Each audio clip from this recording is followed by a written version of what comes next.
তিনি আপনি দেখেন কখনো কিন্তু ষড়যন্ত্রের রাজনীতি করেন নাই, তিনি ব্যক্তিগতভাবে দুর্নীতি করেন নাই।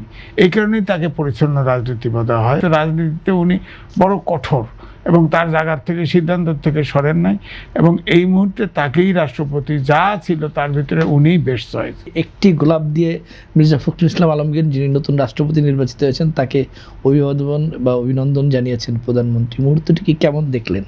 দেখেন, আমি এই বাংলাদেশ প্রতিদিনে নির্বাচনের আগে কিন্তু লিখেছিলাম, এবং সেখানে কোনো প্রার্থী কে হবেন এটার নাম লিখি নেই, তবে আমি কিন্তু রেফারেন্স দিয়েছিলাম আব্দুর রহমান বিশ্বাসের মতো রাষ্ট্রপতি দরকার এখন দেশে, যে ভূ রাজনীতির চক্করের মধ্যে আছে। কিন্তু তখন আলমগীর ভাই যখন হলেন রাষ্ট্রপতি হলেন, তখন কিন্তু মনে হলো তিনি বিকল্প আব্দুর রহমান বিশ্বাসের মতোই, কারণ আব্দুর রহমান বিশ্বাস তখন প্রধানমন্ত্রী ছিলেন বেগম খালেদা জিয়া।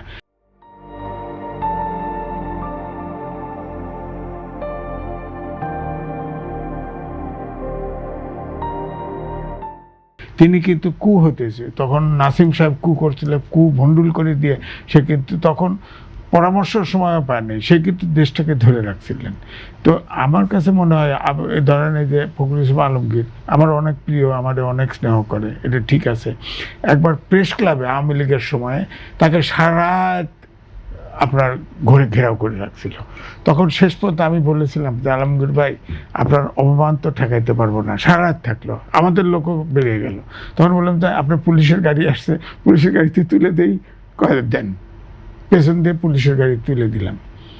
এখন প্রশ্ন হচ্ছে যে তিনি স্বজন ব্যক্তি, এবং তিনি আপনার যে বলা হয় যে পরিচ্ছন্ন রাজনীতিবিদ, পরিচ্ছন্ন মানে ময়লা না, পরিচ্ছন্ন মানে রাজনীতিতে যারা ষড়যন্ত্র করে না, যারা নির্মল চরিত্রের, তিনি আপনি দেখেন কখনো কিন্তু ষড়যন্ত্রের রাজনীতি করেন নাই, তিনি ব্যক্তিগতভাবে দুর্নীতি করেন নাই। এই কারণেই তাকে পরিচ্ছন্ন রাজনীতি বলা হয়, এবং সজ্জন রাজনীতি, এবং সবার সাথে আপনার ধারের কাছে যান, যে যাবে তার সাথেই তিনি হাসি মুখে কথা বলবেন। সুতরাং এই জন্যেই তিনি সবচেয়ে গ্রহণযোগ্য।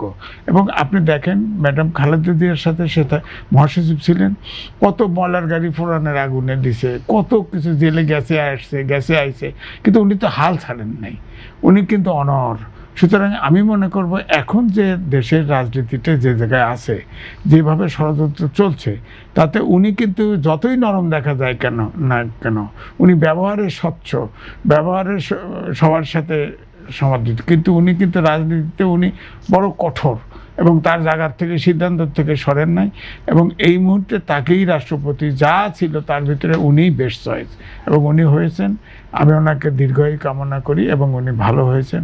এবং নির্বাচন যেটা বলা হয়, এটা নির্বাচন তো হয়েছে, কারণ উনি যদি একা দাঁড়াতেন তাও নির্বাচন বলা হয়তো, প্রতিদ্বন্দ্বিতা হতো না, এবারে প্রতিদ্বন্দ্বিতা হয়েছে। প্রতিদ্বন্দ্বিতায় যিনি ছিলেন অলি আহমেদ, তিনি রাষ্ট্রপতি নির্বাচিত মির্জা ফখরুল ইসলাম আলমগীরকে অভিনন্দন জানিয়েছেন, এবং বলেছেন যে ৩৫ বছর পর প্রতিদ্বন্দ্বিতাপূর্ণ রাষ্ট্রপতি নির্বাচন অত্যন্ত দীর্ঘদিনের একটি সীমাবদ্ধতা থেকে দেশকে বের করে এনেছে। অলি আহমেদ আরও বলেছেন, রাষ্ট্রপতি নির্বাচিত হওয়ায়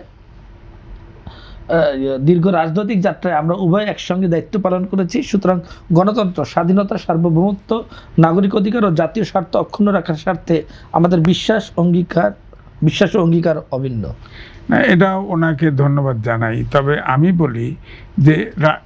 বলি যে আগে ধরেন বলা হয়, বলতেছে না ৪৫ বছর পরে প্রথম নির্বাচন, এটা তো নির্বাচন অসম নির্বাচন, কারণ ৭০ অনুচ্ছেদ আছে, উনি হারবেন তিনি জানেন, তারপরেও তিনি নির্বাচন করেছেন। এটা হচ্ছে একটা মাইলেজ পাওয়া, অর্থাৎ বিরোধী দল থেকে বলার চেষ্টা করা যে সব কিছু ইস্যুতে সরকারি দলকে ছাড় দিবে না, এই মানসিকতা থেকে। আর ওনাও হয়তো একটা রাষ্ট্রপতি অন্তত হতে না পারলেও রাষ্ট্রপতি নির্বাচন করেছেন, এটার তো একটা খেতাব থাকলো।